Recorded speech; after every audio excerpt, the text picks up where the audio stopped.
शिवाय। ओम नमः शिवाय। ओम नमः शिवाय।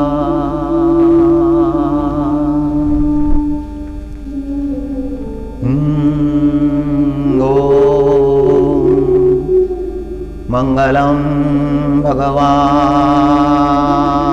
विष्णु, मंगलम गरुड़ध्वज, मंगलम पुंडरीकाक्ष, मंगलायतनो हरि। माधव माधव वाक्यं माधव, माधव हरि। स्मरन्ति साधव नित्यं सर्वकार्येषु माधवम्। शुक्लांबरधरं विष्णुं शशिवर्णं चतुर्भुजं प्रसन्नवदनं ध्यायेत् सर्वविघ्नोपशान्तये।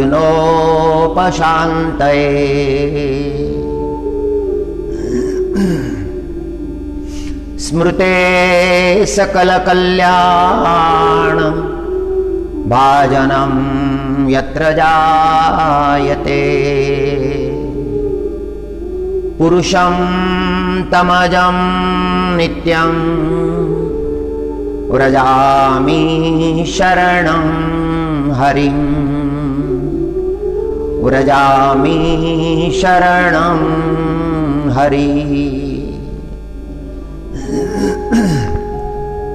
श्रीमद् भागवत के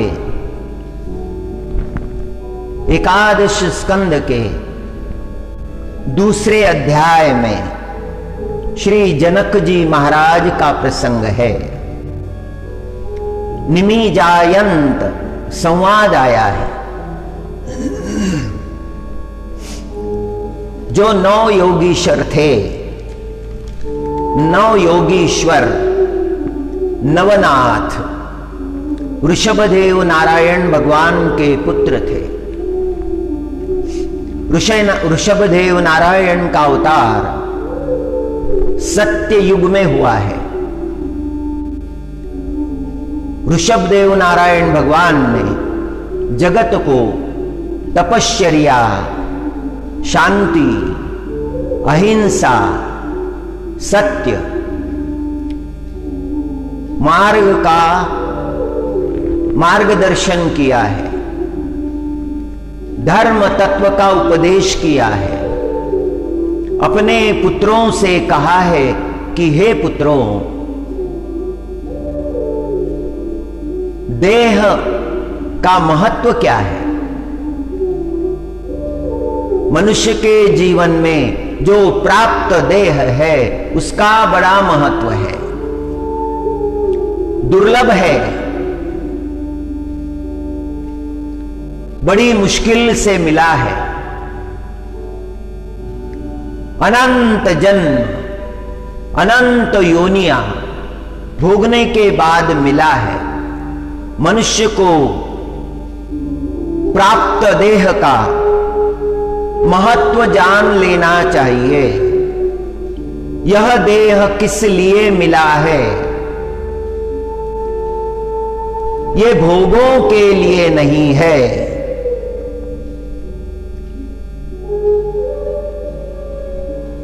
इस देह को कृतार्थ करना चाहिए। दिव्य तपश्चर्या करनी चाहिए।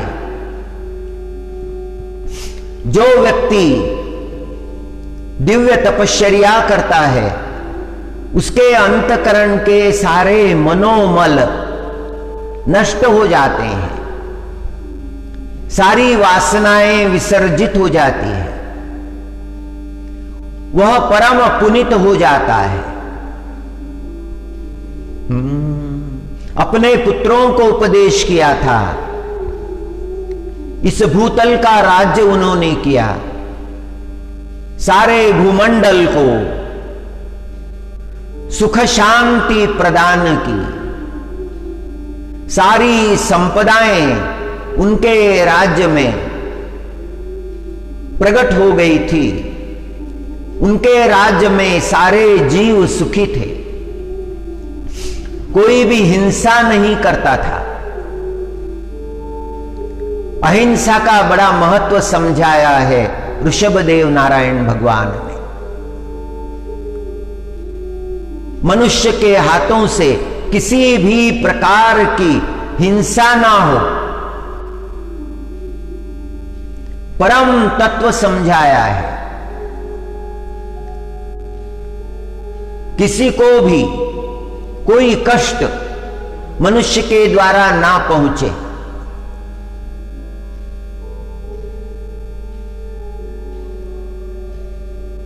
नाभि महाराज ने पुत्र कामेष्टि यज्ञ किया था।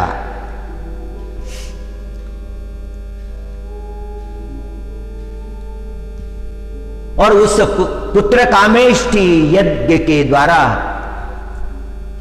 एक ही पुत्र की याचना की थी। उनका विचार यह था, जगत में कीर्ति करने वाला एक ही पुत्र प्राप्त हो।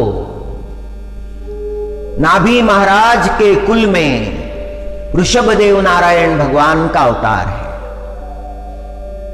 ऋषभ का अर्थ होता है सुंदर, जिसका सर्वांग सुंदर है, जिसका आचरण सुंदर है, जिसके विचार सुंदर है। भूमंडल पर उनका राज्य था, उनके राज्य में प्रजा सुखी थी।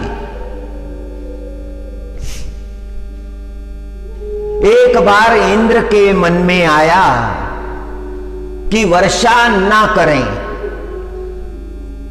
फिर देखते हैं ऋषभदेव भूमंडल का पालन कैसे करते हैं।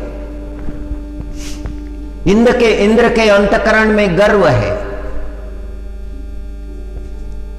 वह सर्वत्र अपनी ही सत्ता चाहता है, सर्वत्र अपनी ही मान्यता चाहता है। यह हीन विचार है।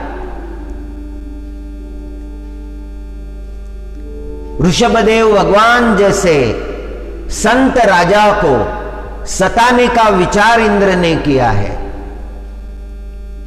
दुर्विचार बलवान होता है, पाप भाव का बल होता है दुर्विचार में।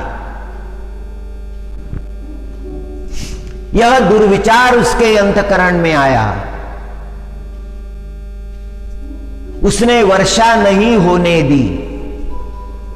12 वर्ष बीत गए,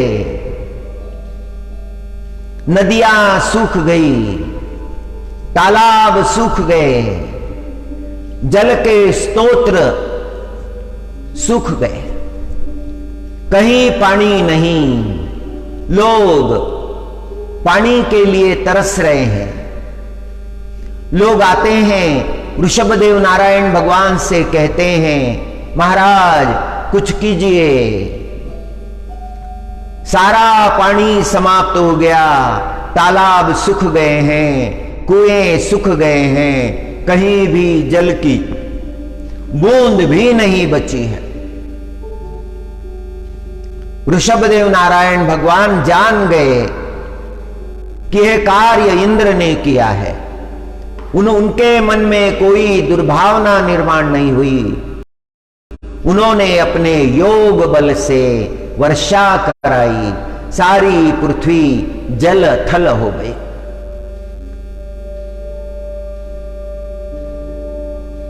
सबको पानी मिला, फसलें लहराने लगी, अन्न जल की कोई कमी नहीं रही। प्रजा को ऋषभदेव नारायण भगवान ने सर्व दृष्टि से सुखी कर दिया। नारद भगवान ने इंद्र से कहा, हे इंद्र, ये कैसा आचरण है तुम्हारा? क्या तुम नहीं जानते ऋषभदेव नारायण भगवान परमात्मा है, परमात्मा के अवतार है, जगत मंगल के लिए प्रकट हुए हैं। उनके कार्य में अवरोध निर्माण करने का यह पाप तुम ना करो। जब नारद भगवान ने समझाया तब इंद्र की समझ में पूरी बात आ गई। ओम मंगलम भगवान विष्णु, मंगलम गरुड़ध्वज, मंगलम पुंडरीकाक्ष, मंगलायतनो हरि। माधव माधव वाक्यम माधवो माधवो हरि। स्मरन्ति साधवो वाक्यम माधवो माधवो हरि। हे इंद्र, संत महात्मा जिनका स्मरण करते हैं वे श्री नारायण भगवान, साक्षात श्री ऋषभदेव भगवान है। उनकी महिमा अपरंपार है। स्मरन्ति साधवो नित्यं सर्वकार्येषु माधवम्। कोई भी कार्य आरंभ करने के पहले संत महात्मा भगवान का स्मरण करते हैं।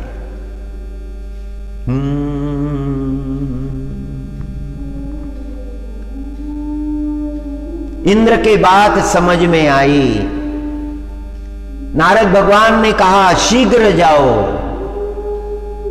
ऋषभ नारायण भगवान से क्षमा मांगो। यह बात इंद्र ने मान ली। यह बड़ी कठिन बात है इंद्र के लिए, क्षमा मांगना। दुर्जनों के अंतकरण में कभी भी क्षमा का भाव निर्माण नहीं होता है।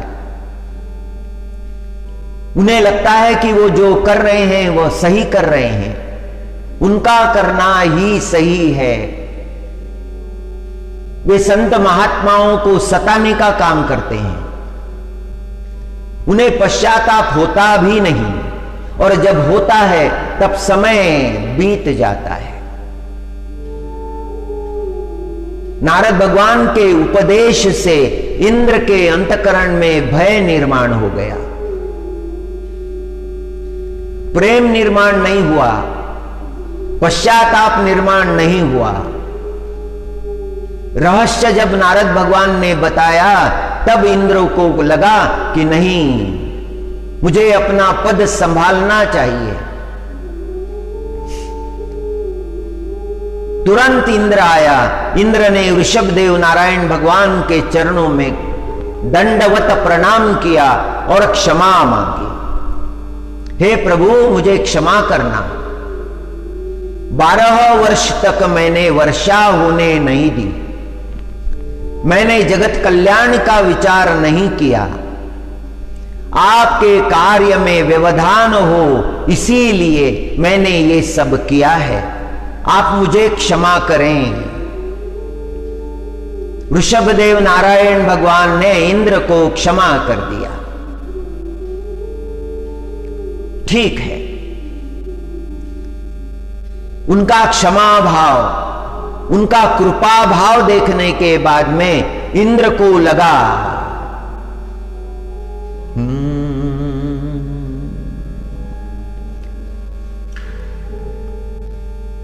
मुझे ऋषभदेव नारायण भगवान से रिश्ता जोड़ना चाहिए।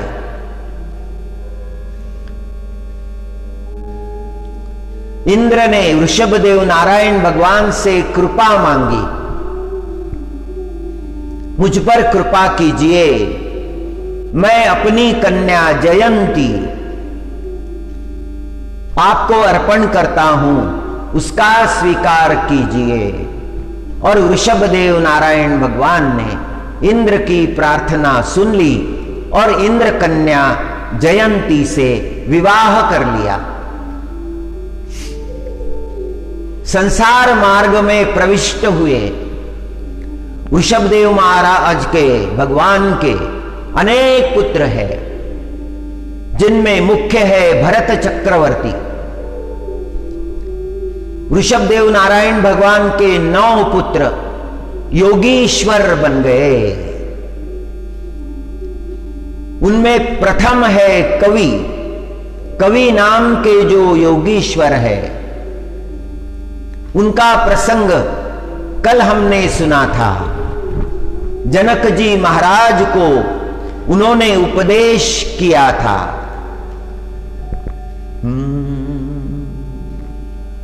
हरि हरि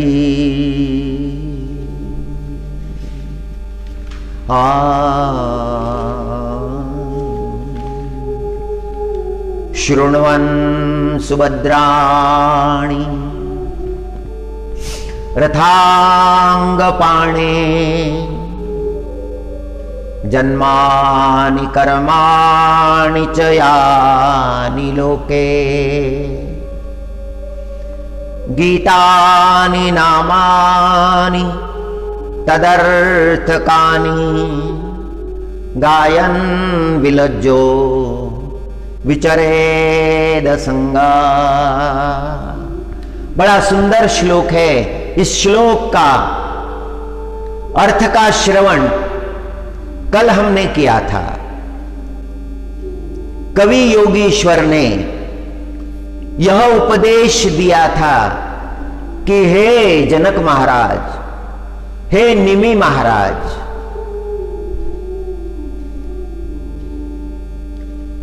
निमि महाराज जनक कुल के एक मान्यता प्राप्त राजा थे। ये जो संवाद है, इसे निमि जायंत संवाद कहा है। मिथिला के राजा निमि और वृषभदेव नारायण भगवान के जो 9 पुत्र थे, जयंती माता के जो 9 पुत्र थे, उन्हें जायंत कहा गया है। निमि जायंत संवाद का ये श्लोक है। कवि योगीश्वर ने बताया, भगवान की कथा श्रवण करनी चाहिए, सुनना चाहिए, सुनकर कल्याण हो जाता है। भगवान के शुभ कर्मों का गायन करना चाहिए। भगवान के सारे कर्म शुभ है। शृण्वन् सुभद्राणि रथांगपाणे जन्मानि कर्माणि च यानि लोके। परमात्मा ने इस जगत में जन्म लिया और जो जो दिव्य कर्म किए वे प्रसंग सुनने चाहिए, सुनाने चाहिए।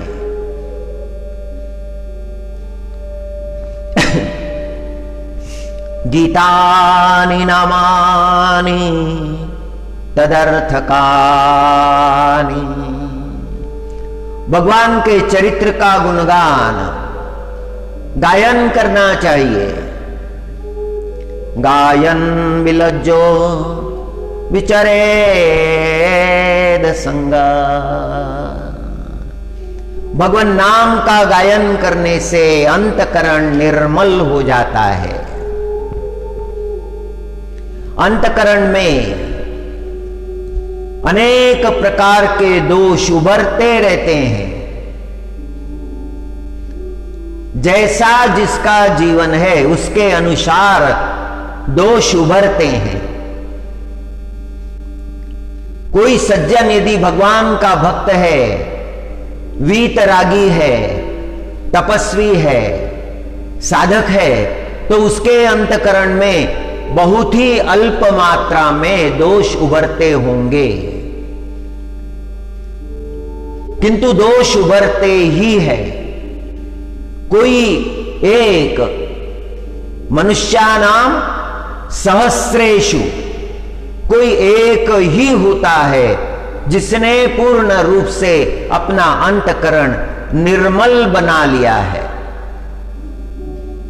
काया वाचा मन जिसका पूर्ण रूप से निर्मल है, ऐसा कोई बिरला ही होगा। मनुष्यानाम सहस्रेषु।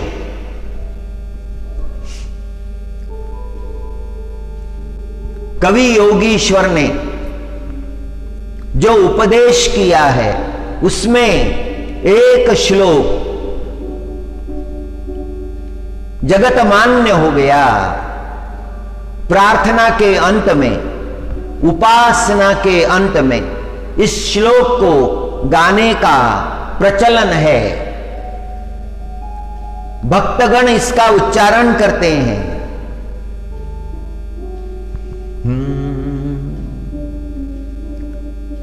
कायेन वाचा मनसेन्द्रियैर्वा बुद्ध्यात्मना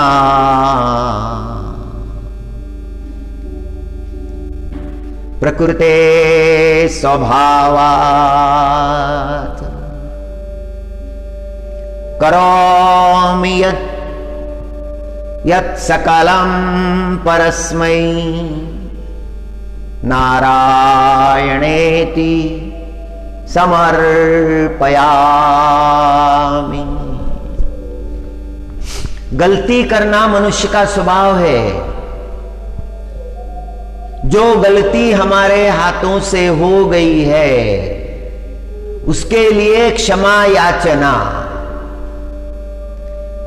और संत महात्मा तो यहां तक कहते हैं कि गलतियां हुई है, एक नहीं अनेक हुई है, क्षमा याचना के पद है।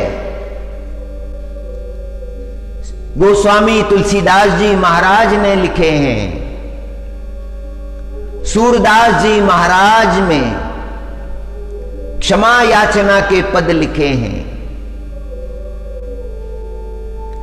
शरीर से गलती होती है, अपराध होता है,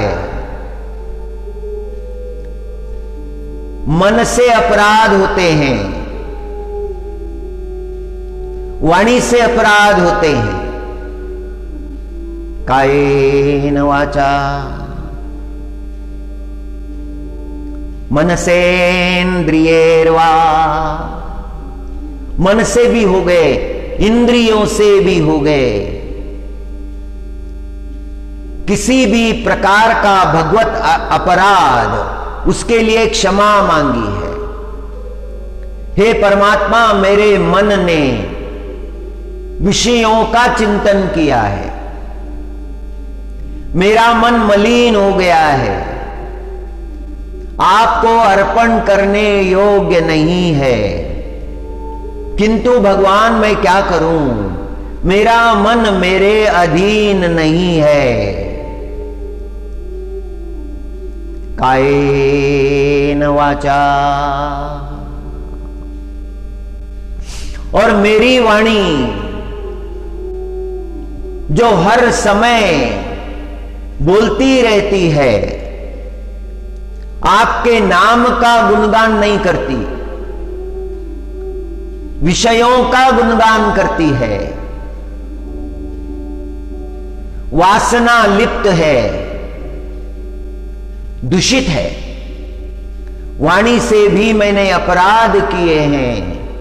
वाणी का अपराध निंदा करना है। वाणी का अपराध विषयों की चर्चा करना है।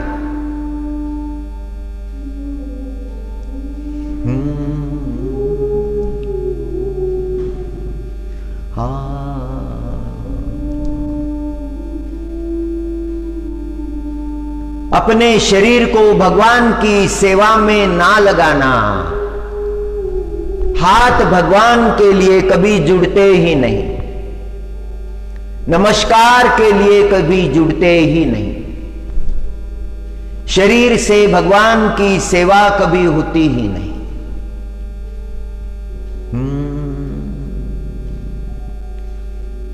मन विषयों का चिंतन कर रहा है, मन बिगड़ गया है। जब मन बिगड़ गया तो वाणी तो जरूर बिगड़ेगी, शरीर तो जरूर बिगड़ेगा। परमात्मा अंतर भावना देखते हैं, हमारे भीतर की भावना जान लेते हैं, समझ लेते हैं। हाँ,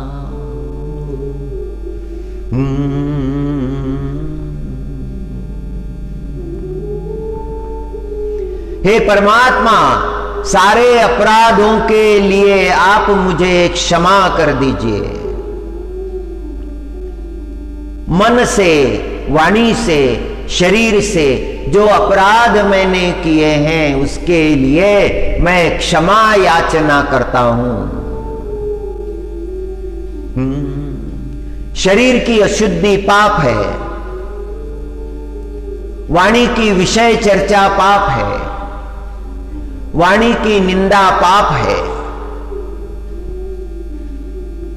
वाणी द्वारा की हुई निंदा,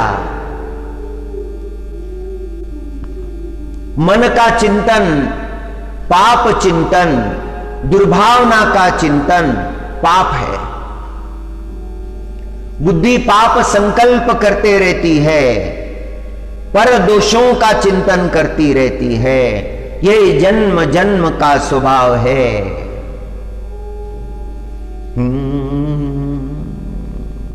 श्रीमद् भागवत जी में जब श्री कृष्ण परमात्मा मथुरा जी में आए थे, जब कंस की सभा की ओर जा रहे थे, मार्ग में उन्हें रजक मिला जो जन्म जन्म का अपराधी था, पूर्व जन्म में भी निंदा करते आ रहा था, इस जन्म में भी निंदक था। उसे कभी कोई अच्छी बात नजर नहीं आती थी, बुरी बातों की ही चर्चा करते रहता था। ऐसे लोग देखने में आते हैं, अच्छा कोई कर्म उन्हें दिखता ही नहीं, उन्हें केवल पाप कर्म ही दिखते हैं। पाप चर्चा में उन्हें बड़ा आनंद आता है। पाप चर्चा करने को मिले तो बड़े प्रसन्न हो जाते हैं। ये घोर पाप है। श्रीमद् भागवत जी में इस तत्व का प्रकाश है कि जो निंदा करता है वह दोनों पाप भोगता है। एक तो स्वयं का पाप जो निंदा करने से हुआ है, और दूसरा जिनका अंतकरण शुद्ध था, उस शुद्ध अंतकरण वाले सज्जन का अंतकरण कलुषित कर दिया। ये जो पाप हुआ है वह पाप भी निंदक ही भोगता है।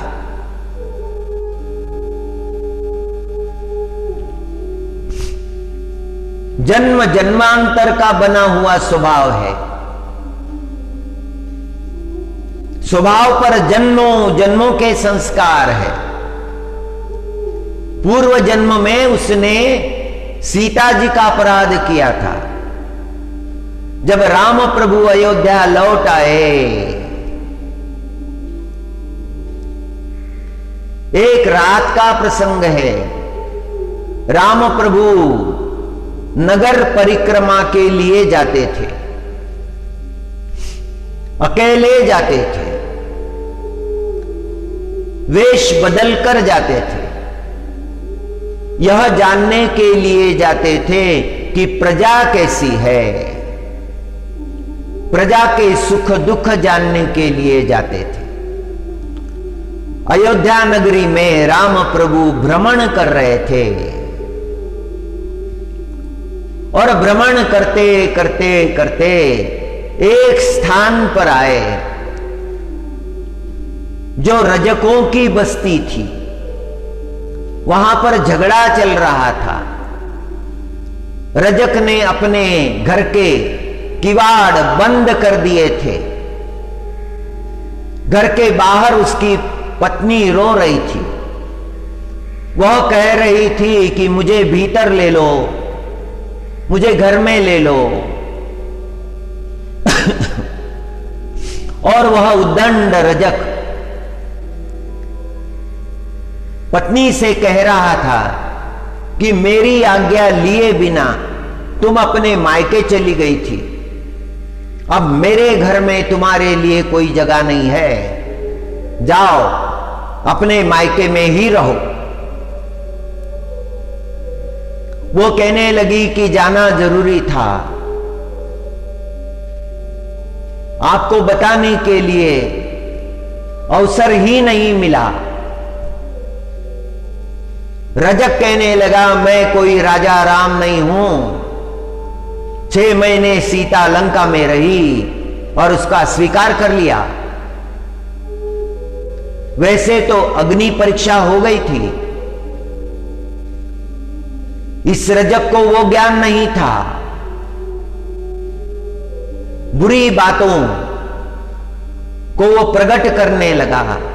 राम प्रभु ने यह प्रसंग सुना, राम प्रभु दुखी हो गए।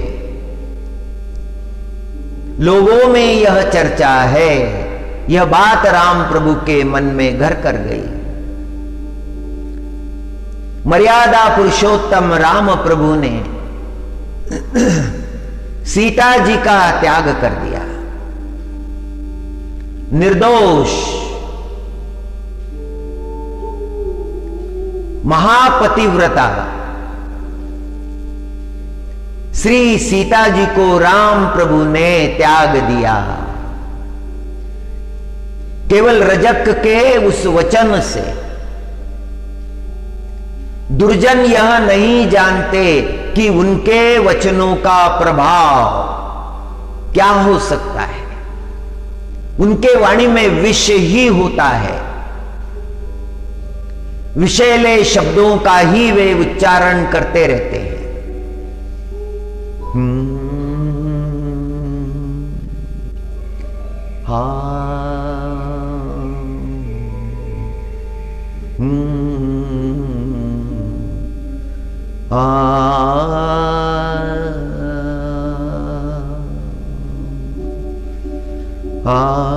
कायेन वाचा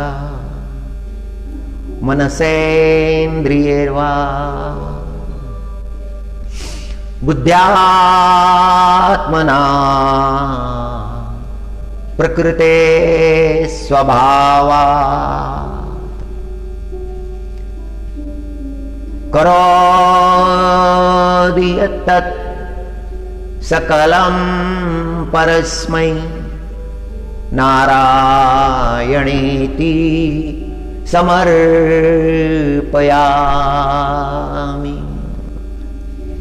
श्री कृष्ण परमात्मा ने कृष्ण अवतार में उस रजक को दंड दिया था,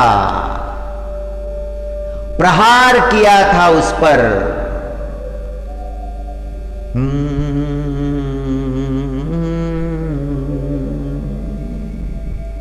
हरि हरि।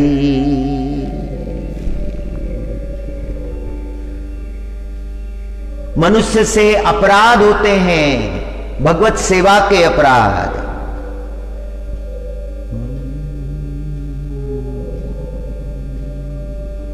सकल अपराधों के लिए भगवान से क्षमा मांगी है। हमें भी भगवान की क्षमा मांगनी चाहिए। पंढरपुर जो लोग जाते हैं, भगवान विठ्ठल का दर्शन करने के बाद अपने दोनों कान पकड़कर 3 बार भगवान का नाम लेकर अपराधों की क्षमा मांगते हैं। विठ्ठल विठ्ठल विठ्ठल। पहली क्षमा इसलिए कि अनजाने में, जाने में कुछ अपराध हुए होंगे। हे नारायण, उन अपराधों को क्षमा कीजिए। हे नारायण, आज भी जानते हुए ना जानते हुए मुझसे अपराध हुए होंगे, हो रहे होंगे, उनके लिए भी मुझे क्षमा कीजिए। हे नारायण, अपराध करना मेरा स्वभाव हो गया है, जन्म जन्म के संस्कार है। आगे चलकर भी मुझसे अपराध हो सकते हैं। हे परमात्मा, उन अपराधों के लिए भी मैं पहले से ही क्षमा मांगता हूं। ऐसी कृपा करो प्रभु कि मुझसे कोई अपराध ना हो, ना तो मन का, ना तो वाणी का, ना तो शरीर का, किसी भी प्रकार का भगवत अपराध मुझसे ना हो। जगतगुरु श्री तुकाराम महाराज ने अपने एक अभंग में कहा है कि हे परमात्मा, मैं तुम्हारे नामों का गुणगान करते रहता हूं, कभी कभी गलत ढंग से भी होता होगा। जो शुद्ध भाव होना चाहिए वो मेरे अंतकरण में नहीं रहता होगा। इसीलिए प्रभु, मैं उन अपराधों की क्षमा मांगता हूं। बोली ले कुरे वेड़ी वाकुड़ी उत्तरे, करा क्षमापराध महाराज तुम्ही सिद्ध। नाही विचारिला अधिकार म्यापुला, करा क्षमापराध महाराज तुम्ही सिद्ध। तुका म्हणे ज्ञानेश्वरा, राखा पाया पै किंकरा। बड़ी नम्रता है, बड़ी लीनता है। ज्ञानेश्वर महाराज से प्रार्थना कर रहे हैं कि मेरे बोलने में कुछ ऊंच नीच हो गई होगी, कुछ हुआ होगा। आपका अधिकार मैं नहीं जानता, आपका महत्व मैं नहीं समझता, मेरी बुद्धि अति मंद है। हे प्रभु, मुझे क्षमा कर दीजिए। करा क्षमापराध महाराज तुम्ही सिद्ध। हे प्रभु, आप बड़े कृपावान हैं। आपके चरणों से मुझे दूर मत कीजिए। मेरे जीवन की कृतार्थता आपकी सेवा में है। यदि मैं आपकी सेवा करूं तो मेरा जीवन कृतार्थ हो जाता है।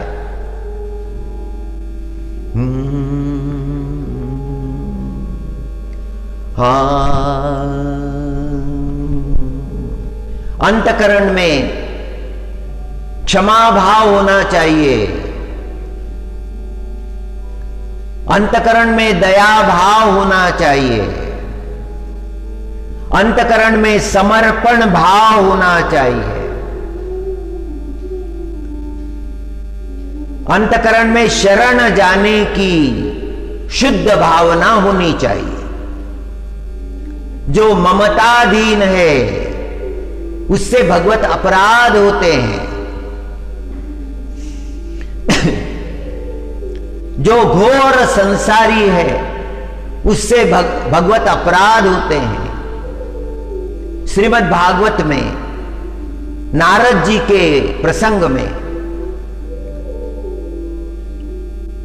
एक प्रसंग का वर्णन है। चतुर्थ स्कंद का यह प्रसंग है। प्राचीन बरही नाम का एक राजा था। वह राजा यज्ञ के बाद यज्ञ किए जा रहा था। सारा उसका मन यज्ञ में ही था। वह नहीं जानता था पुण्य कर्म करने के उद्देश्य से उसके कुछ पाप कर्म भी हो रहे थे। वह पाप कर्म उसे दिखते नहीं थे, वो समझता नहीं था। तब नारद भगवान ने कृपा की और उसे समझाया, एक रूपक के माध्यम से समझाया, एक दृष्टांत के माध्यम से समझाया, पुरंजन राजा का प्रसंग समझाया। पुरंजन पहले साधक था, साधना करता था। माया, ममता, मोह कैसे मनुष्य को अपने बस में कर लेते हैं, यह प्रसंग है पुरंजन का। निवास स्थान की खोज में भटक रहा था, कहीं निवास करना चाहता था। उसके साथ में अविज्ञात था, परमात्मा थे उसके साथ में। साधक के साथ परमात्मा होते हैं, संत के साथ परमात्मा होते हैं। परमात्मा संत का रक्षण करते हैं, साधक का रक्षण करते हैं। परमात्मा अविज्ञात के रूप में थे, पुरंजन की भलाई के लिए। चलते चलते चलते एक सुंदर नगर लगा। नगर की शोभा अद्भुत थी। नगर को 9 दरवाजे थे, 9 द्वार का नगर। नगर के द्वार के पास एक सुंदरी स्त्री थी।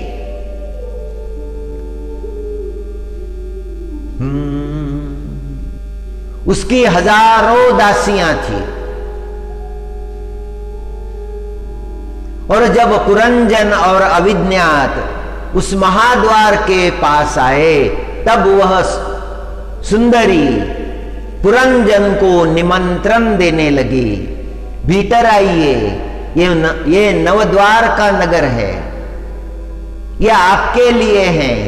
यहां पर आपको सारे भोग मिलेंगे, बहुत आनंद मिलेगा, आप आइए भीतर। अविज्ञात ने कहा, पुरंजन जाना नहीं, भीतर मत जाना। भीतर अगर चले गए तो फिर बाहर निकलना बड़ा कठिन हो जाएगा। ये वासनाओं का नगर है, ये भोग का नगर है। भोग के पीछे जाओगे तो भटक जाओगे। अपने स्वरूप को जानो। सुंदरी का प्रभाव पुरंजन पर पड़ गया था। पुरंजन ने अविज्ञात की बात नहीं मानी और वह उस नगर में चला गया।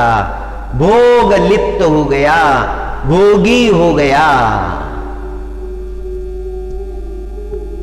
ममत्व से व्याकुल हुआ। 100 साल तक उस नगर में रहा।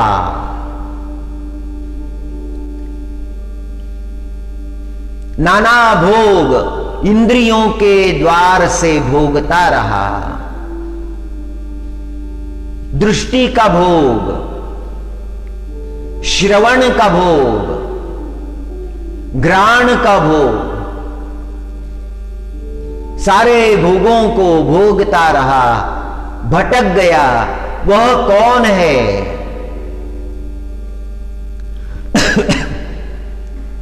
वह निर्विकार आत्मा है।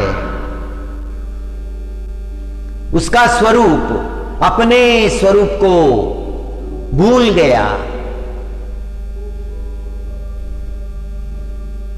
सब बातों का विस्मरण हुआ, इतना ममताग्रस्त हो गया, उसके शरीर पर जरा का आक्रमण हो गया, वृद्धत्व का। भोगी विचलित हो जाता है जब वृद्धत्व आने लगता है। वृद्धत्व जल्दी नहीं आता, समय पर ही आता है। भोगी सोचने लगता है अब मैं बूढ़ा हो रहा हूं, वह छिपाने का प्रयत्न करता है। पुत्र पौत्रों से उसका कुल भर गया, किंतु भोगी का अंतकरण भरा ही नहीं। और जब जर्जर अवस्था आ गई तो अपने ही लोगों ने उसे त्याग दिया। उसके अंतकरण में तो ममता है और जीना चाहता है और भोगों को प्राप्त करना चाहता है। भोगों से कभी उसे उपरति नहीं होती, तृप्ति नहीं होती। रोता है, पुरंजनी का चिंतन करते करते, पत्नी का चिंतन करते करते मृत्यु को प्राप्त होता है। स्त्री का चिंतन किया, इसीलिए स्त्री योनि। विदर्भ देश के राजा के कुल में जन्म होता है पुरंजन का, स्त्री रूप में। जब उसका स्वयंवर होता है तो द्रविड़ देश के राजा मलय ध्वज स्वयंवर में उसे प्राप्त करते हैं। दूसरा जन्म भोग रहा है। पहले जन्म के भोग दूसरे जन्म में भी भोग रहा है। कोई क्रोधी है, क्या कारण है क्रोधी होने का? पूर्व के संस्कार है। जो जो इस जन्म में है, अच्छा बुरा, वह पूर्व के संस्कार है। देह पर, मन पर, वाणी पर वे प्रकट हो गए हैं। एक ही मां के बच्चे अलग अलग स्वभाव के क्यों होते हैं? कोई दयावान होता है, कोई क्रूर होता है। पुरंजन का दूसरा जन्म, राजा मलय ध्वज ने स्वयंवर में जीत लिया राजकन्या को। स्त्री रूप में जन्म हुआ था। राजा ने राज्य किया और जब समय आया तब राजा ने, मलय ध्वज ने संन्यास ले लिया, वन में चले गए, साथ में पत्नी को भी ले गए और राजा की मृत्यु हो गई। अब चिता रची, चिता पर राजा का पार्थिव रखा, अग्नि देने का समय है। उसी समय अविज्ञात आ गए और अविज्ञात ने कहा कि हे पुरंजन,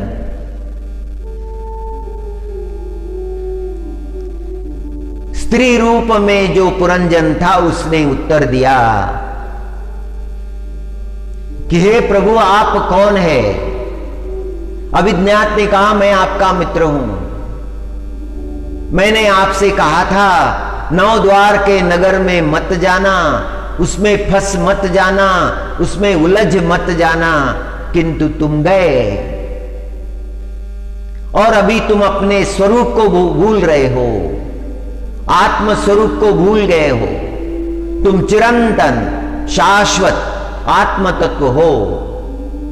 और वहां पर अविज्ञात ने पुरंजन को दिव्य उपदेश किया, अपने स्वरूप को जान लेने का उपदेश। मनुष्य का जन्म इस संसार में हुआ है, उसके कारण क्या है? क्यों हुआ है जन्म? क्या प्राप्त करना है? क्या इसी तरह से रोते रोते इस संसार से जाना है?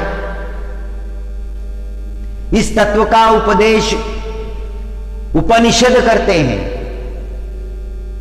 वेद मार्ग प्रदत्त करते हैं।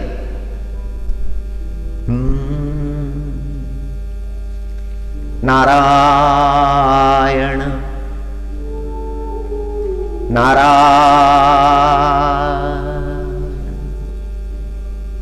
इस अज्ञान से छूटना है, आत्म तत्व को जान लेना है। देवाचे सदा करावे चिंतना,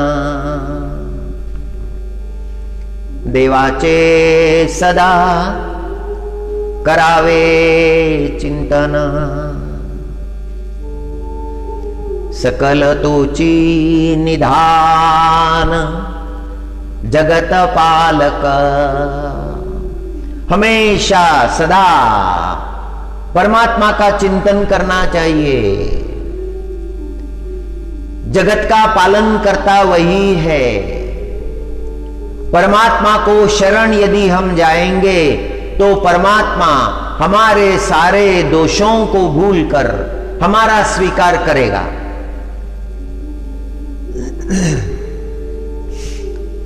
तयाचिये नामे पातकांचा राशी,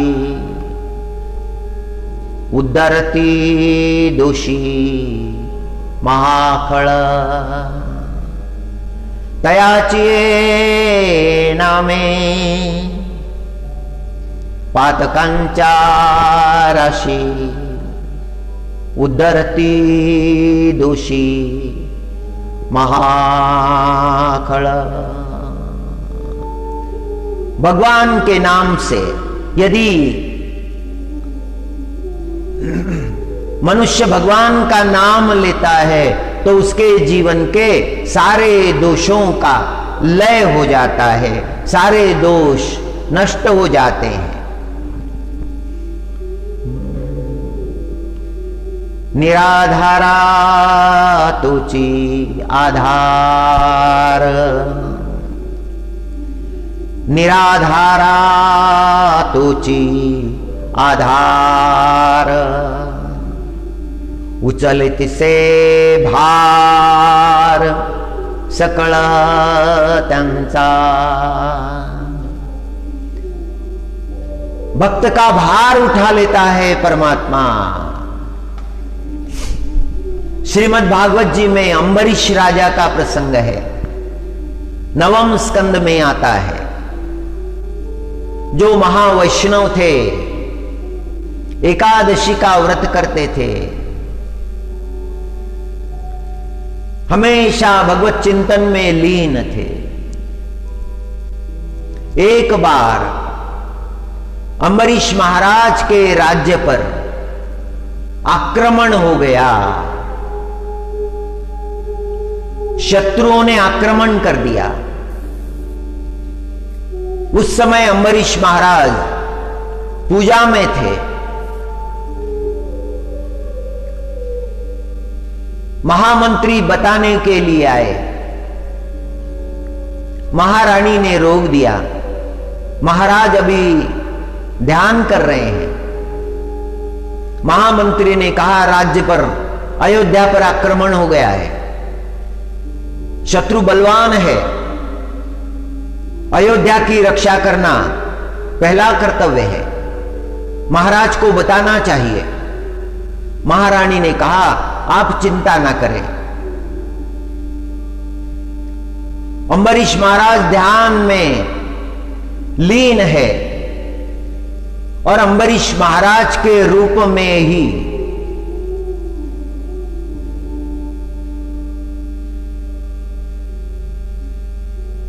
भगवान ने रूप धारण कर लिया। रथ में आसीन हो गए और घोषणा की कि हम आक्रमण का प्रतिकार करेंगे और शत्रु के आक्रमण को लौटा दिया। विजय प्राप्त हुई। सर्वत्र जय जयकार होने लगी। जब अम्बरीश महाराज राजसभा में आए तो महामंत्री ने कहा, प्रभु आज तो आपने चमत्कार कर दिया। शत्रु बड़ा बलवान था। यह आक्रमण कोई सामान्य बात नहीं थी। अयोध्या को तहस नहस करने का उसका प्रयत्न था। आपने ऐसा शौर्य दिखाया कि उल्टे पांव से भाग जाना पड़ा। अब कोई अयोध्या पर आक्रमण करने का विचार भी मन में नहीं लाएगा। अम्बरीश महाराज ने आंखें बंद कर ली। उनके आंखों से अश्रु झर रहे थे। महामंत्री ने पूछा कि महाराज क्या बात है? मैंने ऐसी कौन सी बात कह दी कि आपकी आंखों से अश्रु आने लगे? अम्बरीश महाराज ने कहा, महामंत्री, युद्ध करने में गया ही नहीं। युद्ध करने मेरे परमात्मा गए थे। सारे संकटों का निवारण परमात्मा ही करते हैं।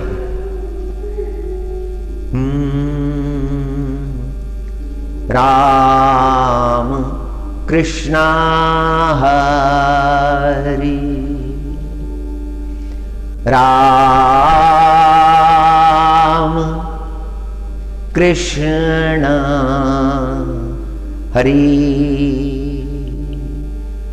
हरि हरि जय राम कृष्ण हरि, हरि जय जय राम कृष्ण हरि।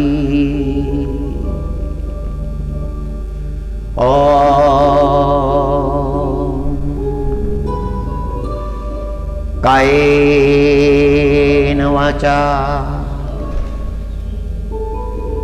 मनसेन्द्रियैर्वा बुद्ध्यात्मना प्रकृतेर्स्वभावात् करोमि यत् सकलं परस्मै नारायणेति समर्पयामि। भगवत अपराध जो हमसे होते हैं उसके लिए हमें बार बार क्षमा मांगनी चाहिए। हे परमात्मा, क्षमा करो मेरे अपराध। स्वयं को ज्ञानी नहीं, स्वयं को अज्ञानी समझना चाहिए। ज्ञानवान होना बड़ी अच्छी बात है। ज्ञान का गर्व ना हो। ज्ञान तो प्राप्त करना ही चाहिए। ज्ञान के बिना मुक्ति नहीं हो सकती। ज्ञान तो आधार है जीवन का, प्राप्त करना ही चाहिए। हर अवस्था में प्राप्त करना चाहिए, किंतु ज्ञान का गर्व ना हो। अगर धन है तो धन का भी गर्व ना हो। यदि गुण है तो गुण का भी गर्व ना हो। यदि सुंदरता है तो सुंदरता का भी अभिमान ना हो।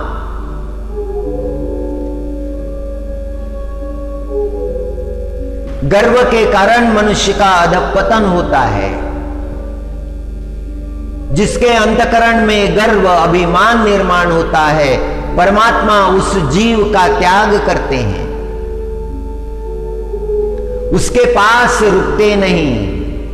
जो निरहंकारी है, जो सरल है,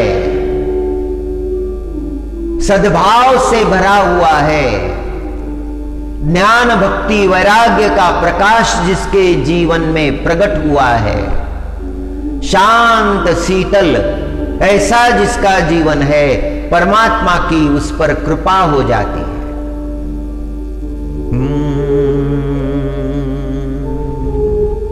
हरि लीन भाव से, दीन भाव से परमात्मा के नाम का गुण संकीर्तन करना चाहिए। सारा मांगल्य हमारे जीवन में आ जाता है। परमात्मा मांगल्य के धाम है। मंगलम भगवान विष्णु, मंगलम गरुड़ध्वज, मंगलम पुंडरीकाक्ष, मंगलायतनो हरि।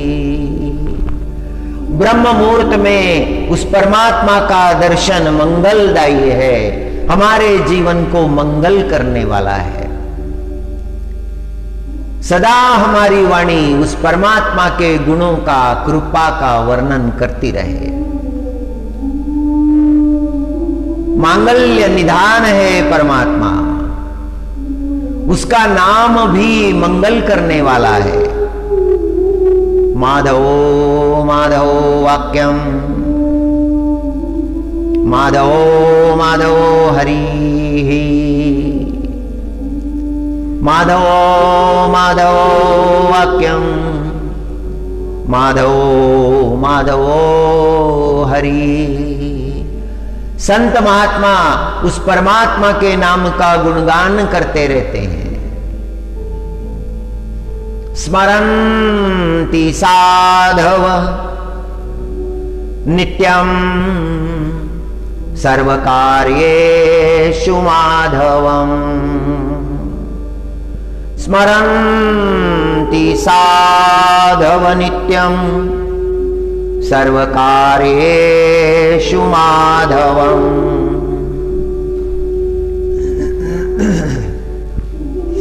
शुक्लांबरधरं विष्णुं शशिवर्णं चतुर्भुजं प्रसन्नवदनं ध्यायेत् सर्वविघ्नोपशान्तये।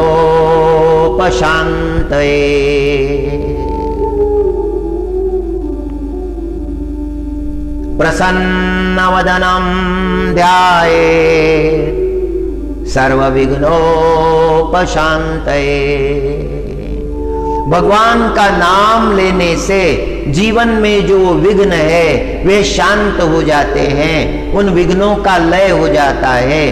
परमात्मा की ओर मन का न जाना ये विघ्न है, ये विपदा है। भगवान का स्मरण कर न पाना ये विपदा है। भगवान नाम ये संपदा है। भगवान नाम से विमुख विपदाग्रस्त है, और जो भगवान नाम में तल्लीन हो गया है वह संपदा प्राप्त है।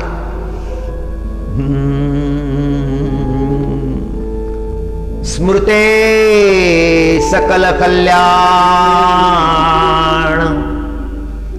भाजनम यत्र जायते, पुरुषं तमजं नित्यं व्रजामि शरणं हरिं। हरि शरणं,